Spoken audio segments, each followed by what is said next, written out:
बिल्कुल, देखिए सुना आपने प्रियंका गांधी क्या कह रही थी। प्रियंका कह रही थी कि हम राष्ट्रपति से मिलना चाहते थे, सांसद मिलना चाहते हैं।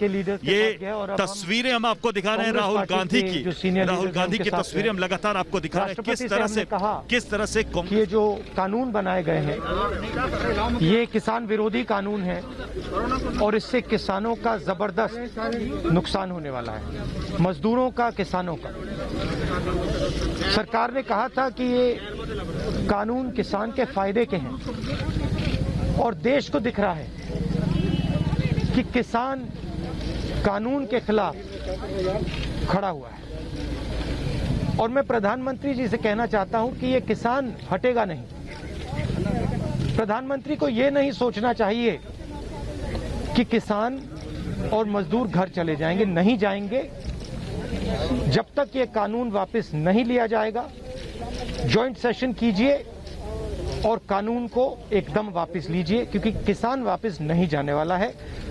और हम सब, विपक्ष की सब पार्टियां किसानों के साथ, मजदूरों के साथ खड़े हैं और खड़े रहेंगे।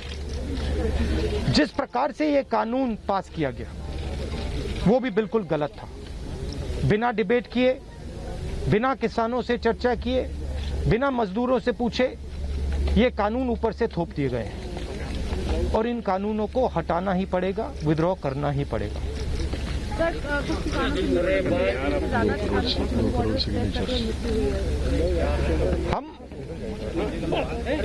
हम 3 लोग राष्ट्रपति के पास गए हैं, बट हम करोड़ों सिग्नेचर्स लेके गए।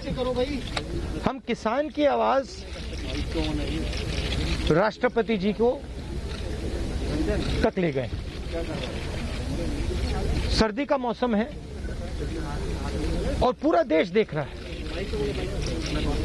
कि किसान दुख में है, दर्द में है और मर भी रहे हैं। प्रधानमंत्री को सुनना ही पड़ेगा। और मैं एडवांस में चीज बोल देता हूं। मैंने कोरोना के बारे में बोला था कि नुकसान होने जा रहा है। उस समय किसी ने नहीं बात सुनी और आज मैं फिर से बोल रहा हूं, किसान के सामने, मजदूर के सामने कोई भी शक्ति नहीं खड़ी हो सकती है।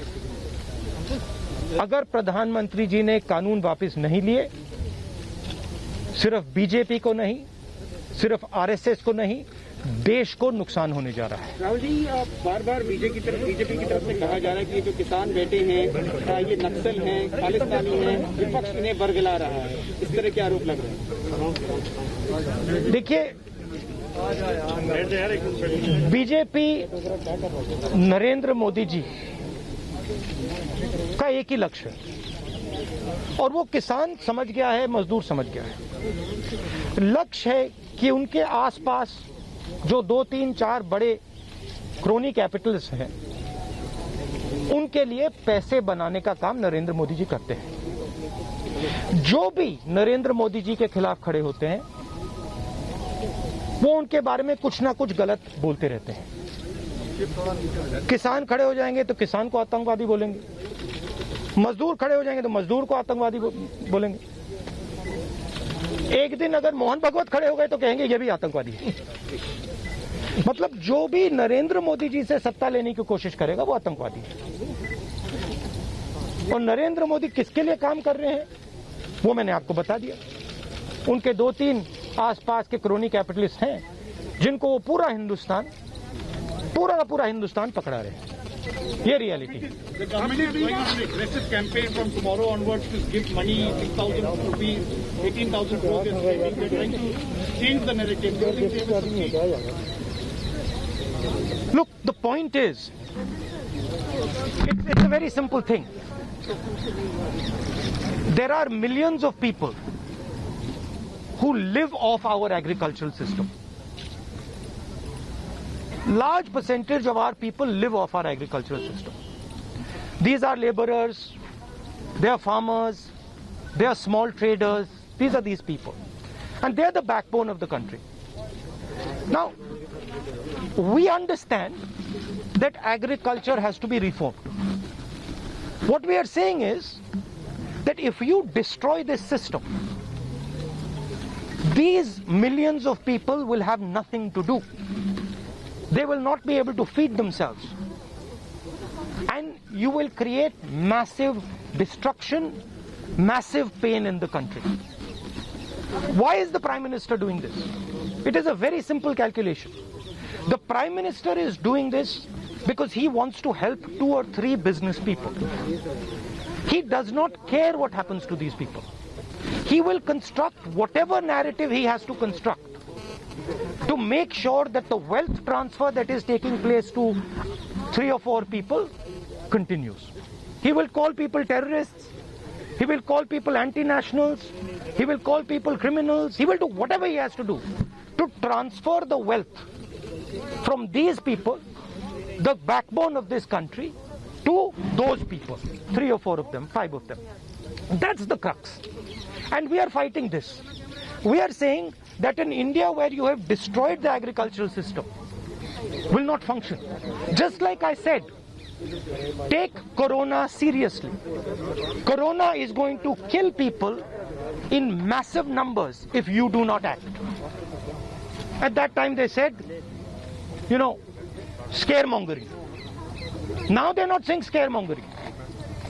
When I suggested to the Prime Minister that do not do this in a centralized way, give power to the chief ministers, he didn't do it. He caused thousands and thousands of people to die because he didn't do it. And then afterwards, after I said it in the press conference, he did it. So the point is, you have an incompetent man who is controlled by certain other people. This is what India has to understand. This is what all youngsters have to understand. You have an incompetent man who doesn't understand anything, running a system on the behalf of 3 or 4 other people who understand everything. And their aim is to take huge amounts of money from the poor people of India and put it in their pockets. And that is what we are fighting. And frankly, it doesn't matter what you think right now, because all of you will face this. There's not going to be a single person in this country who's not going to face this. If you're a farmer, you will face it. You're a small businessman, you will face it. You're a journalist, you will face it. This is an assault on the idea of India. That is why we're standing here. That is why I've gone to the president. That is why we've signed these forms. So you posted a tweet about Wayanad yesterday about a family